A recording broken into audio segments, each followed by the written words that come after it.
ಪ್ರೇಮ್ ಬರೆದ ಕೆಡಿ ಸಿನಿಮಾದ ಹಾಡಿನ ಅಶ್ಲೀಲತೆಗೆ ಕಂಗನಾ ರಣಾವತ್ ಆಕ್ರೋಶ. ಎಸ್, ಧ್ರುವ ಸರ್ಜಾ ನಟನೆಯ ಜೋಗಿ ಪ್ರೇಮ್ ನಿರ್ದೇಶನದ pan India cinema KD the devil negative ಕಾರಣಕ್ಕೆ ಸುದ್ದಿಯಾಗುತ್ತಿದೆ. ಈ ಸಿನಿಮಾದ ಸರ್ಸೆನಿನ್ ಸೆರಗ ಸರ್ಸೆ ಹಾಡು ಸದ್ಯ ದೇಶಾದ್ಯಂತ ಭಾರಿ ವಿವಾದಕ್ಕೆ ಸಿಲುಕಿದೆ.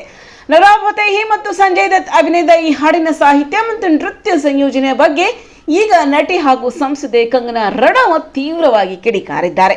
ಈ ಹಾಡಿನ ಹಿಂದಿ ವರ್ಷನ್ ಸರ್ಕೆ ಚುನರ್ ತೇರಿ ಸರ್ಕೆ ಈಗಾಗಲೇ ಡಿಲೀಟ್ ಆಗಿದೆ.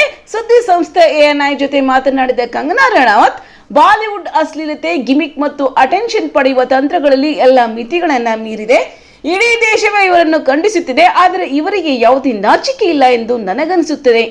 ಇಂತಹ ಅಸಭ್ಯ ಪ್ರದರ್ಶನಗಳ ಬಗ್ಗೆ ಸರ್ಕಾರ ಮತ್ತು ಸೆನ್ಸಾರ್ ಮಂಡಳಿಗಳು ಕಠಿಣ ಕ್ರಮ ಕೈಗೊಳ್ಳುವ ಅಗತ್ಯವಿದೆ. ಬಾಲಿವುಡ್ಗೆ ಸರಿಯಾದ ಲಗಾಮು ಹಾಕುವ ಸಮಯ ಬಂದಿದೆ ಎಂದು ಗುಡುಗಿದ್ದಾರೆ.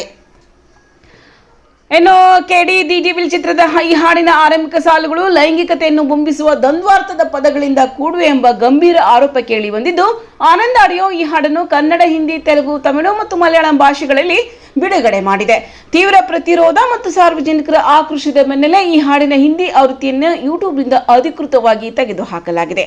ನಿರ್ದೇಶಕ ಪ್ರೇಮ್ ಅವರ ಈ ಮಹತ್ವಾಕಾಂಕ್ಷಿ ಸಿನಿಮಾದ ಮೇಲೆ ಭಾರಿ ನಿರೀಕ್ಷೆ ಇತ್ತಾದರೂ ಈ ಹಾಡಿನ ವಿವಾದವು ಚಿತ್ರತಂಡಕ್ಕೆ ದೊಡ್ಡ ತಲೆನೋವಾಗಿ ಪರಿಣಮಿಸಿದೆ.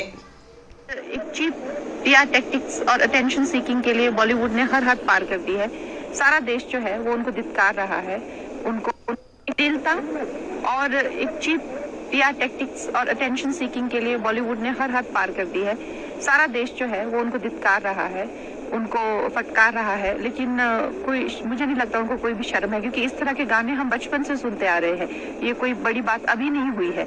लेकिन बीच बीच में उन पर प्रतिबंध लगा है और अभी मुझे लगता है उनके लिए और ज्यादा स्ट्रिक्टनेस होनी चाहिए. और इस तरह की अश्लीलता जो है का प्रदर्शन, जिस तरह से सामाजिक जो है संस्कृति को भी लेकर फैमिली के साथ बैठकर टीवी ऑन करना जो है दुश्वार हो गया है. तो इसका भी जो है मुझे लगता है बॉलीवुड पे कुछ अच्छी लगाम लगानी पड़ेगी. कंगना जी, सस्पेंशन रिवोक किया गया और ये अपेक्षा की गई है कि लक्ष्मण रेखा नहीं क्रॉस करेंगे. जी, अभी आज जो है विपक्ष ने थोड़ी मैच्योरिटी दिखा के जो है ये एक लक्ष्मण रेखा पे जो उनको प्रस्ताव कर दिया गया था 1.5 घंटे की चर्चा के बाद, उन्होंने वो स्वीकार किया है. तो अब हम लोग सब बहुत खुश है. एक कुछ न कुछ बेटर सेंस विल प्रिवेल और कुछ हमारे जो है वो काम आगे बढ़ेंगे. धन्यवाद.